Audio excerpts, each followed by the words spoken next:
पूछा ईडी ने? क्या प्रधानमंत्री नरेंद्र मोदी मेरे साथ बच्चों का खेल खेल रहे हैं। मैं उनकी यातना का पैमाना चेक करना चाहता हूं। मैं चाहता हूं कि प्रधानमंत्री अपनी यात्रा दें जितना दे सकते हैं। क्या दिल्ली की एक अदालत ने दिल्ली शराब नीति केस से जुड़े धन शोधन मामले में आम आदमी पार्टी के नेता संजय सिंह की जमानत याचिका को खारिज कर दिया है। इस केस का निराकरण या सिद्ध करने के लिए ईडी और दिल्ली पुलिस की आर्थिक अपराध शाखा दोनों जांच कर रही है। इस केस का अंतिम फैसला अदालत के हाथ में है और जो सबूतों और गवाहों के आधार पर न्याय करेगी। तो चलिए शुरू करते हैं आज का हमारा ये न्यूज बुलेटिन और जानते हैं इस केस की पूरी कहानी। दिल्ली शराब नीति केस एक जटिल विवाद है जिसमें दिल्ली सरकार के कई वरिष्ठ नेताओं को रिश्वत लेने और शराब लाइसेंस बांटने में धांधली करने का आरोप लगा है। इस मामले में आम आदमी पार्टी के राज्यसभा सांसद संजय सिंह को गिरफ्तार किया गया है और उनकी जमानत याचिका खारिज कर दी गई है। इसके अलावा दिल्ली के मुख्यमंत्री अरविंद केजरीवाल को भी प्रवर्तन निदेशालय ने पूछताछ के लिए समन जारी किया है। इस केस की जांच सीबीआई और ईडी दोनों कर रहे हैं।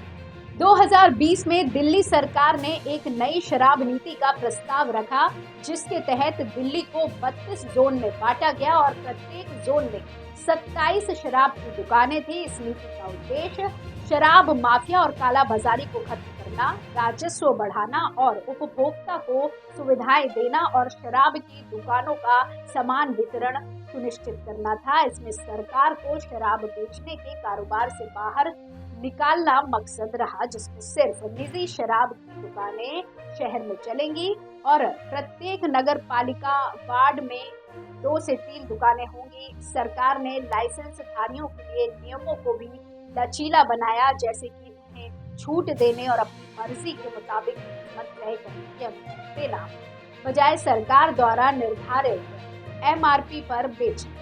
इन बदलावों के कारण विक्रेताओं ने छूट प्रदान की। इसके बाद विपक्ष के विरोध से उत्पाद शुल्क विभाग ने कुछ समय के बाद ये नीति वापस ली।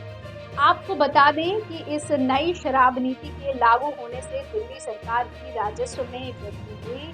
वित्त वर्ष 2020-21 में दिल्ली सरकार का राजस्व 41,129 करोड़ रुपए था। वित्त वर्ष 2021-22 में दिल्ली सरकार का राजस्व 60,000 करोड़ रुपए का अनुमान लगाया गया था, जो कि 2020-21 की तुलना में 45.9% अधिक था। वित्त वर्ष 2022-23 में दिल्ली सरकार का राजस्व 69,000 करोड़ रुपए का अनुमान लगाया गया है, जो कि 2021-22 की तुलना में 15% अधिक है।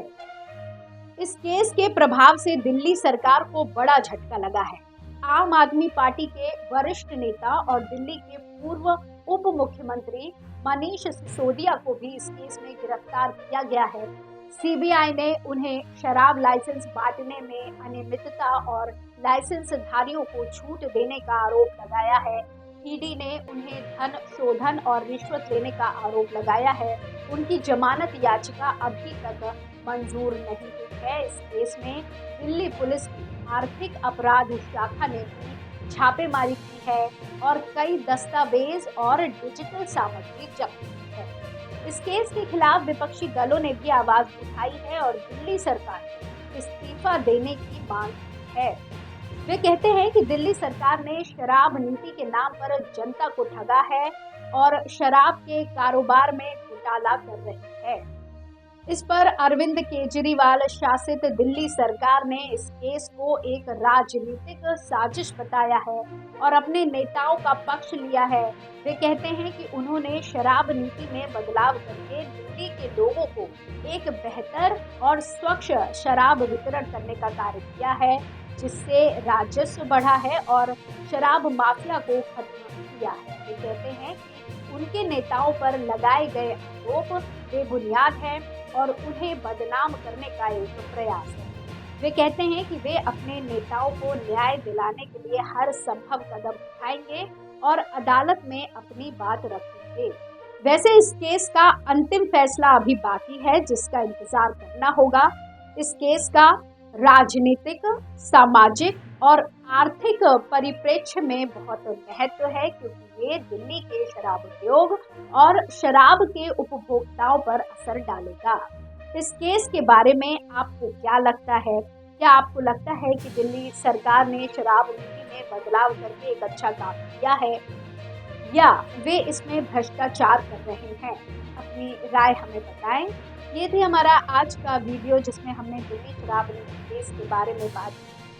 आशा है आपको ये जानकारी पसंद आई होगी। अगर आपको इसके बारे में कुछ और पूछना है तो हमें लिखें, हम आपके सवालों का जवाब देने की कोशिश करेंगे।